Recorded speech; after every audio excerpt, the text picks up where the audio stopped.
जय हिंद दोस्तों।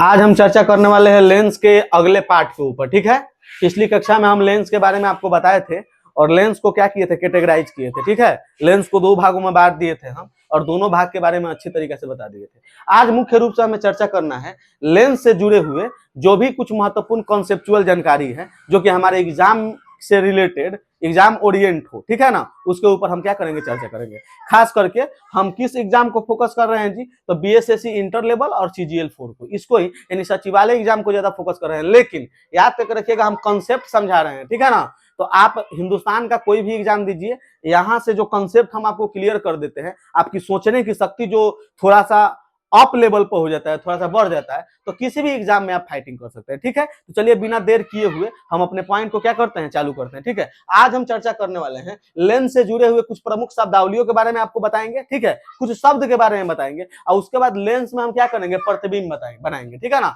और आपको समझाएंगे कि जनरल कंपटीशन के दृष्टिकोण से लेंस का कौन कौन सा ऐसा पार्ट है या कौन कौन सा ऐसा प्रमुख बिंदु है जो ज्यादा महत्वपूर्ण है। ठीक है ना, तो चलिए ठीक है, हम शुरू करते हैं लेंस से जुड़ा हुआ कुछ प्रमुख शब्दावली के ऊपर। ठीक है, देखिए लेंस ऐसे ही होता है, दो गोलीय पृष्ठ को एक दूसरे के ऊपर ओवरलैपिंग कर दीजिए या एक दूसरे से कुछ दूरी बनाकर रखिए। ठीक है, यानी कि ओवरलैपिंग कीजिएगा, अपने आप जुड़ जाएगा। दूरी बनाइएगा तो ऊपर से एक रेखा खींचकर और नीचे से रेखा खींचकर दोनों गोला को क्या करना है, जोड़ना है। दोनों गोला को क्या करना है, जोड़ना है। जैसा कि हम यहाँ पर फिगर में बनाए हैं, दो गोला बनाए हैं, यहाँ पर ओवरलैपिंग कर दिए हैं, यहाँ पर दोनों गोला को कुछ दूरी पर रखे हैं, लेकिन इसको क्या करते हैं, जोड़ दिए। ठीक है, तो दो गोलों को आपस में जोड़ने से दो पृष्ठ जो होता है ना, उसको अलग किया जाता है, दो गोलों को जोड़कर। वही दो पृष्ठों के आपस में मिलने से लेंस का निर्माण होता है। ठीक है, इस आधार पर हम कह सकते हैं कि लेंस में क्या होता है, दो पृष्ठ होते हैं। कितने पृष्ठ होते हैं, दो पृष्ठ। याद तक रखिएगा, और जब दो पृष्ठ आपस में मिल जाएगा तो एक माध्यम का निर्माण कर देगा। ठीक है ना, और जहां भी माध्यम की बात होगी वहां अपवर्तन होगा। क्या होगा, अपवर्तन। तो लेंस अपवर्तन के लिए उत्तरदायी होगा, परावर्तन के लिए नहीं। लेंस किस लिए उत्तरदायी होगा, अपवर्तन के लिए उत्तरदायी है। और जहां भी अपवर्तन हो रहा है समझिए कि वह पारदर्शी है, इसका मतलब कि लेंस क्या होता है, पारदर्शी होता है। ठीक है, जो परावर्तन कर रहा है वही अपारदर्शी हो सकता है। ठीक है ना, जो अपवर्तन करता है वह क्या होता है, पारदर्शी होता है। चलिए उतना कॉन्सेप्ट उधर नहीं जाएंगे, इधर में आइए। ठीक है ना, तो देखिए दो गोलों को हम क्या किए हैं, यहाँ पर एक कर दिए तो यहाँ पर उत्तल लेंस बन गया है। यहाँ पर अलग अलग करके तब जोड़े हैं तो यहाँ पर अवतल लेंस बना है। कौन सा लेंस बना है, अवतल लेंस बना है। ठीक है, तो यहाँ पर उत्तल लेंस बना है, यहाँ पर अवतल लेंस। दोनों में आपको हम कुछ प्रमुख शब्दावली बता रहे हैं। देखिए ये जो उत्तल लेंस बना है ना, तो लेंस का जो बीच में जो मध्य भाग होता है, सबसे केंद्र वाला भाग, यानी ऊपर नीचे से केंद्र, दाएं बाएं से केंद्र, जो केंद्र वाला भाग होता है उसे क्या कहा जाता है, प्रकाशीय बिंदु के नाम से जाना जाता है। ठीक है ना, उसे कौन सा नाम से, प्रकाशीय केंद्र, प्रकाशीय बिंदु या ऑप्टिकल सेंटर के नाम से उसे जाना जाता है। कौन दिक्कत समझने में। इसके अलावा इसमें ध्यान दीजिएगा, इसमें फोकस, दो फोकस होते हैं, दो वक्रता केंद्र होते हैं। क्यों, क्योंकि यह गोला दो गोलों को आपस में काटकर बनाया जा रहा है। ठीक है ना, तो इसमें दो क्या होंगे, फोकस। पहला गोला का पहला फोकस, दूसरा गोला का दूसरा पहला फोकस, और फिर पहला गोला का एक केंद्र, एक केंद्र, और दूसरा गोला का एक केंद्र। तो एक लेंस में दो वक्रता केंद्र होंगे और दो क्या होगा, फोकस केंद्र होगा। ठीक है ना, यानी कि दो फोकस केंद्र होगा।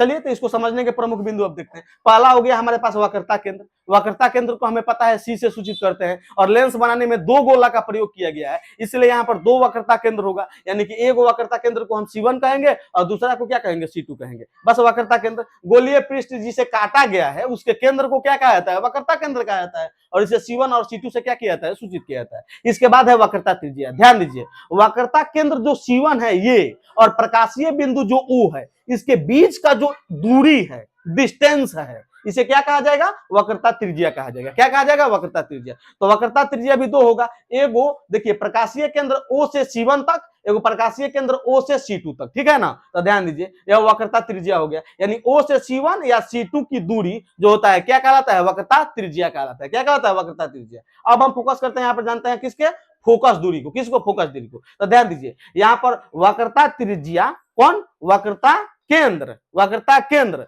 और प्रकाशीय केंद्र के बीच में होता है फोकस। क्या होता है, फोकस। और फोकस को F से सूचित किया जाता है, दो होता है इसलिए F1 और F2 कहा जाता है।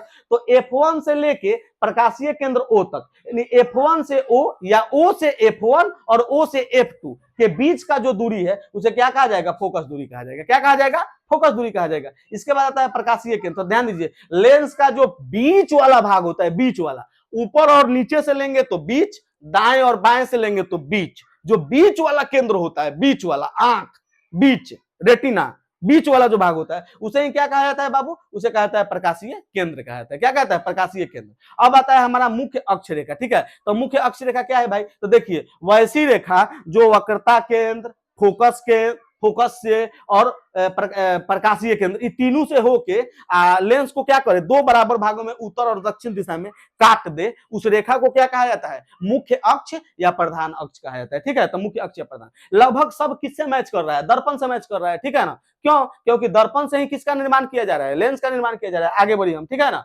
तो ये हो गया लेंस से जुड़ा हुआ कुछ प्रमुख बिंदु है, ठीक है ना। अब हम चर्चा करेंगे कि लेंस पर आखिर प्रतिबिंब जो बनता है, उस प्रतिबिंब को बनाने के नियम कितने हैं। देखिए दर्पण में भी प्रतिबिंब बनाने के 3 नियम थे, जिसको हम अभी यूट्यूब पर अपलोड नहीं किए हैं। पीछे का जो भी वीडियो छूटा हुआ है उसको हम यूट्यूब पर धीरे धीरे अपलोड कर देंगे, ठीक है। अब उसी आधार पर लेंस में भी किसी वस्तु का प्रतिबिंब बनाने के 3 नियम होते हैं, 3 नियम को फॉलो करना पड़ता है। देखिए अब पहला नियम का है, दूसरा नियम का है, तीसरा नियम का है, इसको आप लोग देख लीजिए, ठीक है। देखिए पहला नियम क्या है, तो पहला नियम पर फोकस कीजिए। देखिए 1 नंबर यहां पर लिखे हैं, यहां पर 2 नंबर, यहां पर 3 नंबर, यही तीनों नियम है। 1 नंबर नियम देखिए, जब प्रकाश की किरण या चाहे जब वस्तु, चाहे जब प्रकाश की किरण मुख्य अक्ष के समानांतर आते हुए लेंस पर पड़ती है, तो अपवर्तन के बाद फोकस से होकर निकल जाती है। अपवर्तन के बाद कहां से होकर निकल जाती है, फोकस। कौन सा फोकस, F2।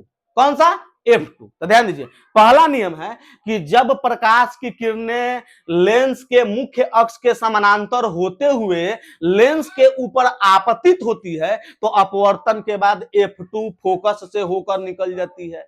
पहला नियम, ठीक है ना। पहला नियम कौन सा, पहला नियम कि जब प्रकाश की किरणें लेंस के मुख्य अक्ष के समानांतर होते हुए लेंस पर आपतित होती है, तो अपवर्तन के बाद F2 से होकर निकल जाती है। यह है हमारा लेंस का पहला नियम। लेंस में प्रतिबिंब बनाएंगे तो पहला नियम ये हो गया। दूसरा नियम, जब प्रकाश की किरण फोकस F1 से होते हुए लेंस पर आपतित होती है, जब प्रकाश की किरण फोकस F1 से होते हुए लेंस पर आपतित होती है, तो अपवर्तन के बाद मुख्य अक्ष के समानांतर निकल जाती है। अपवर्तन के बाद क्या चल जाती है, मुख्य अक्ष के समानांतर निकल जाती है। तो दूसरा नियम क्या है, जब प्रकाश की किरण F1 से होते हुए लेंस पर आपतित होती है, तो अपवर्तन के बाद मुख्य अक्ष के समानांतर चली जाती है। अब ये हो गया दूसरा नियम। तीसरा नियम क्या है, ध्यान दीजिए, जब प्रकाश की किरण लेंस के प्रकाशीय बिंदु पर पड़ती है या आपतित होती है, तो उसका अपवर्तन नहीं होता है, वह सीधे निकल जाती है, सीधे निकल जाती है। तो ये है लेंस में प्रतिबिंब बनाने से रिलेटेड तीसरा नियम, ठीक है। तो लेंस में प्रतिबिंब बनाने से कई गो नियम है, 3 गो नियम है। तीनों नियम हम बता दिए। आपको यदि समझ में नहीं आया होगा तो वीडियो को थोड़ा पीछे कीजिएगा, देख लीजिएगा, ठीक है ना। अब आइए, अब इस लेंस के तीनों नियम का प्रयोग करके अवतल दर्पण में कितना, अवतल लेंस में कितना प्रतिबिंब बनता है और उत्तल लेंस में कितना प्रतिबिंब बनता है, इसको समझने की हम कोशिश करते हैं, ठीक है। तो देखिए उत्तल लेंस में 6 कंडीशन है प्रतिबिंब के बनाने के। कितना कंडीशन है, 6 कंडीशन है। और अवतल लेंस में तो कुछ नहीं है, एक है, वही सर्वमान्य है, ठीक है ना। ध्यान दीजिए, तो उत्तल लेंस में 6 कंडीशन है। देखिए अब 6 कंडीशन में अलग अलग हम लेंस का फोटो बनाकर और उसमें दिखाते कि अगर वस्तु या प्रकाश जो है अनंत से आ रहा है या वस्तु अनंत पर स्थित हो, तो अवतल लेंस में उसका प्रतिबिंब कहां बन रहा है, ठीक है ना। तो इसको हम दिखाते, उसकी अवस्थिति को समझाते। तो देखिए हम इसमें से क्या किए हैं जानते हैं, केवल जो फिगर है ना उसको हटा दिए हैं, क्योंकि हमारा जो जनरल कंपटीशन है इसमें फिगर उतना नहीं पूछता है, ना के बराबर, लगभग नहीं पूछता है कि जब वस्तु अनंत पर हो तो लेंस में उसका प्रतिबिंब कैसे बनेगा, निम्नलिखित चित्रों से बताइए। तो निम्नलिखित चित्र से क्या बताएगा बाबू, नहीं बताना है, ठीक है ना। ऐसे इसके माध्यम से आप पकड़ के बताइए दीजिएगा। तो इसमें जो की पॉइंट है, जो महत्वपूर्ण तथ्य है, उसको हम क्या किए हैं, अलग कर दिए, ठीक है। तो देखिए उत्तल लेंस में 6 कंडीशन है प्रतिबिंब बनने के। कितने कंडीशन है, 6 कंडीशन। 6 कंडीशन हम समझा रहे हैं। देखिए पहला कंडीशन आपको दिखाई दे रहा होगा। इस पहला कंडीशन में हम प्रकाशीय स्रोत या वस्तु को अनंत पर रखे, ठीक है ना।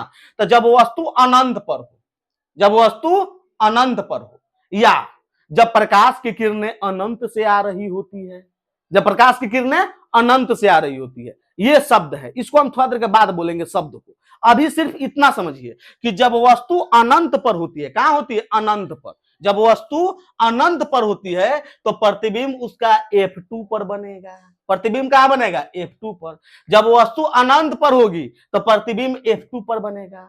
जब वस्तु अनंत और वक्रता केंद्र के बीच होगी तो प्रतिबिंब F2 और C2 के बीच बनेगा। F2 और C2 के बीच बनेगा। जब वस्तु वक्रता केंद्र पर होगी तो प्रतिबिंब C2 वक्रता केंद्र पर बनेगा, यानी C1 वक्रता केंद्र पर यहां पर है तो प्रतिबिंब C2 वक्रता केंद्र पर बनेगा। ठीक है ना? जब वस्तु वक्रता केंद्र और फोकस के बीच होगी तो प्रतिबिंब C2 और अनंत के बीच बनेगा, यानी कि वक्रता केंद्र 2 और अनंत के बीच बनेगा। जब वस्तु फोकस पर स्थित हो, यानी F1 पर स्थित हो, तो इसका प्रतिबिंब दर्पण के पीछे अनंत पर बनेगा। कहां बनेगा? अनंत पर बनेगा। और लास्ट कंडीशन छठा, जब वस्तु F1 और प्रकाशीय केंद्र O के बीच स्थित होता है तो इसका प्रतिबिंब दर्पण के सामने ही कहीं पर बनता है। निश्चित नहीं है कि कहां बनता है, बस यह है कि दर्पण के सामने ही कहीं पर बन जाता है। ठीक है ना? अब ध्यान दीजिए, लेंस लेंस बाबू हम गलती से दर्पण कह दिए हैं, लेंस के सामने ही कहीं बन जाता है। ठीक है ना? अब ध्यान दीजिएगा, दर्पण का यह पीछे हुआ और दर्पण का यह आगे हुआ। ठीक है? दर्पण के आगे जितना भी प्रतिबिंब बनेगा सब काल्पनिक या आभासी होगा और सीधा होगा। काल्पनिक या आभासी होगा और सीधा होगा। और दर्पण के पीछे यानी F2, फिर हम दर्पण कर रहे हैं, लेंस कर रहे हैं। ठीक है ना? लेंस समझिएगा, आप लोग बात को समझिएगा। और लेंस के पीछे जो भी वस्तु बनेगा जिसे F2 और C2 कहा जाता है, यह क्या होगा? वास्तविक होगा और उल्टा बनेगा। वास्तविक और उल्टा बनेगा। प्रतिबिंब कैसा बनेगा? वास्तविक और उल्टा बनेगा। ठीक है ना? तो चलिए अब हम देखते हैं धीरे धीरे एक एक करके। ध्यान दीजिए, जब प्रकाश की किरणें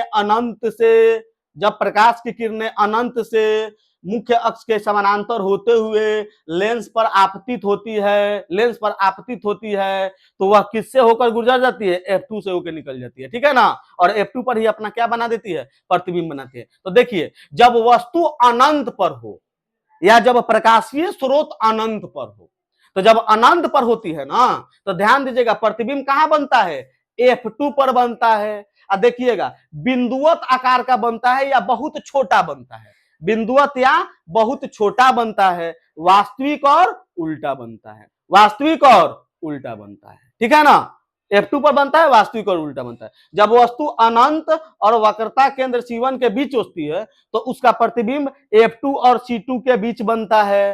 वस्तु से छोटा बनता है, वास्तविक और उल्टा बनता है। नीचे में होलो वास्तविक और उल्टा, ऊपर में होगा आभासी और सीधा। ठीक है ना? तो वास्तविक और उल्टा बनता है। सब में वास्तविक और उल्टा बना है, खाली इसका साइज देख लीजिए। जब वस्तु वक्रता केंद्र पर होती है तो प्रतिबिंब C2 पर बनेगा और वस्तु के बराबर बनेगा, बाकी वास्तविक और उल्टा होगा। जब वस्तु वक्रता केंद्र और F1 के बीच होगा तो प्रतिबिंब जो है वक्रता केंद्र और अनंत के बीच होगा। ठीक है? वास्तविक और उल्टा होगा। वस्तु से क्या होगा? बड़ा होगा। जब वस्तु F1 पर हो तो प्रतिबिंब जो होता है लेंस के पीछे अनंत पर बनेगा। वास्तविक और उल्टा होगा। वस्तु से बहुत बड़ा होगा। ठीक है? और जब वस्तु F1 और प्रकाशीय केंद्र O के बीच होगा तो इसका प्रतिबिंब दर्पण के सामने ही कहीं पर बनेगा, लेकिन वस्तु के बराबर बनेगा और सीधा होगा, यानी कि आभासी होगा। और क्या होगा? आभासी होगा और सीधा होगा। आभासी और सीधा होगा, यानी कि काल्पनिक और सीधा होगा। ठीक है ना? तो ये था उत्तल लेंस में प्रतिबिंब की अवस्थिति। 6 स्थितियां होती है उत्तल लेंस में प्रतिबिंब के बनने के। ठीक है? जिसको हम समझाने की कोशिश किए थे। देखिए, जहां जहां हम दर्पण कर दिए बाबू, उसके लिए हम आपसे क्षमा चाहते हैं। वहां पर लेंस होगा। क्या होगा? लेंस होगा। ठीक है? तो ध्यान से आप लोग सुनिएगा। और इतना भी बेवकूफ आप लोग नहीं, जनरल कंपटीशन की दुनिया में आने के बाद बच्चे इतना नहीं अंतर स्पष्ट कर पाएंगे। ठीक है? हम समझाने के चक्कर में थोड़ा सा ऐसे ऐसे बोल दिए। ठीक है ना? तो चलिए आइए पॉइंट पर।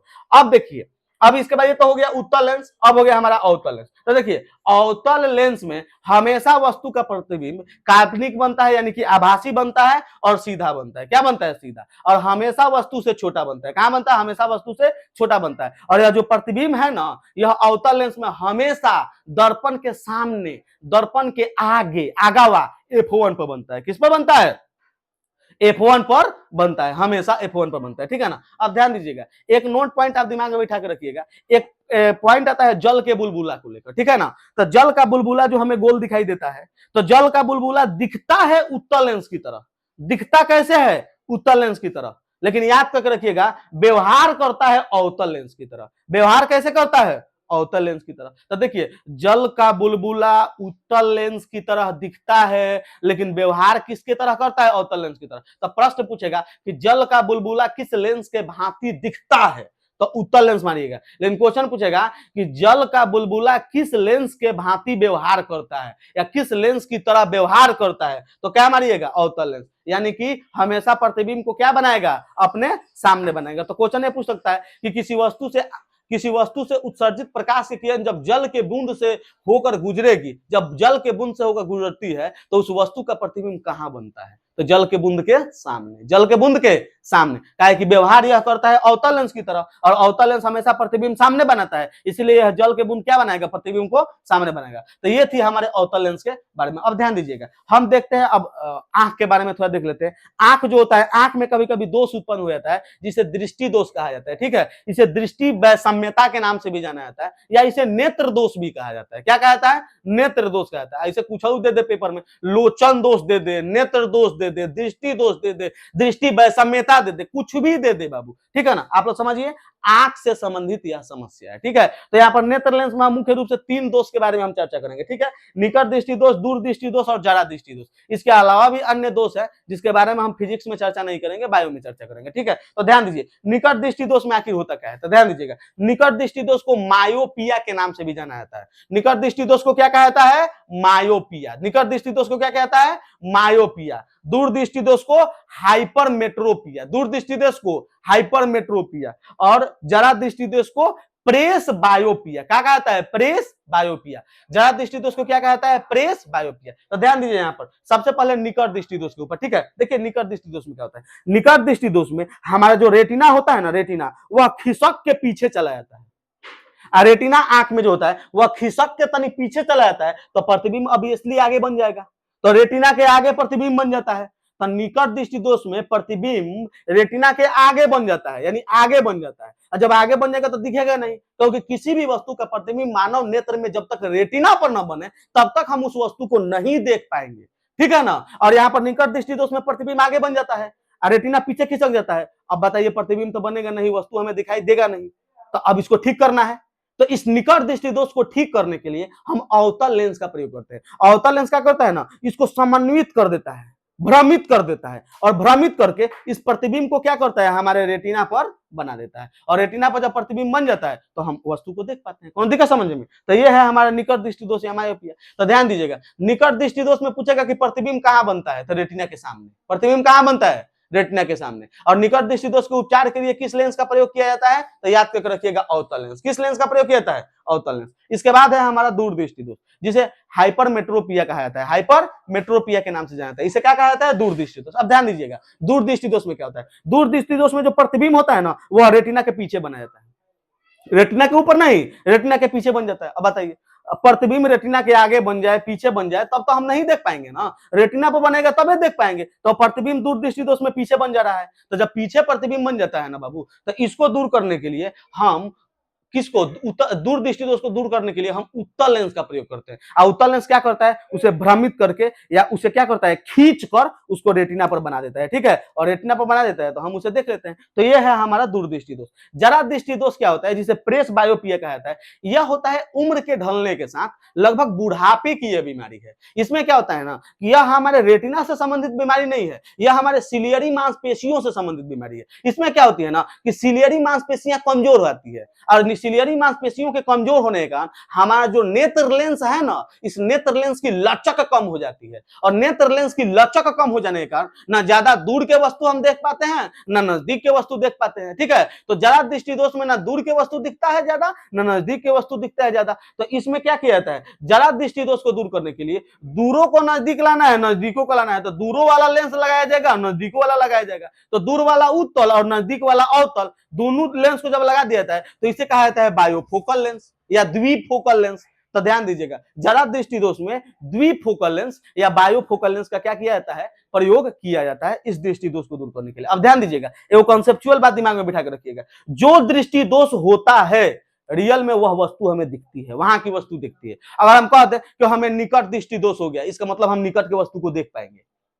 तो ध्यान दीजिए, निकट दृष्टि दोष में निकट की वस्तु दिखाई देगी, दूर की नहीं, और दूर दृष्टि दोष में दूर की वस्तु दिखाई देगी, निकट के नहीं, निकट के नहीं। तो जो दृष्टि दोष होगा वहां की वस्तुओं को हम स्पष्ट रूप से देख पाएंगे, याद करके रखिएगा, उसका विपरीत हम नहीं देख पाएंगे। तो ये था हमारा दृष्टि दोष से संबंधित क्या था, कॉन्सेप्ट था। कौन दिखा समझने में? तो ये सब क्लियर हो गया, ठीक है। तो इसको आप बार बार देखते रहिए, अपने आप यह क्या हो जाएगा, क्लियर हो। यहाँ पर देखिए, जैसे जैसे वस्तु इधर आ रहा है तैसे तैसे इधर प्रतिबिंब इधर भाग रहा है, ठीक है ना। तो ये सब है कॉन्सेप्ट, कॉन्सेप्ट के माध्यम से इसको क्लियर करने की हम कोशिश किए हैं, ठीक है, और आपको समझाने की कोशिश किए हैं लेंस से रिलेटेड जितनी भी बातें हैं सभी बातों को, ठीक है। बाकी जो है आप वीडियो को बार बार देखिए, ठीक है, जितना हो सके आप लोग शेयर कीजिए, ताकि क्या हो, हमको थोड़ा सा मनोबल हमारा बढ़ा रहे, ठीक है ना। तो मिलते हैं फिर हम लोग नेक्स्ट वीडियो में आपके साथ, ठीक है। तब तक के लिए जय हिंद।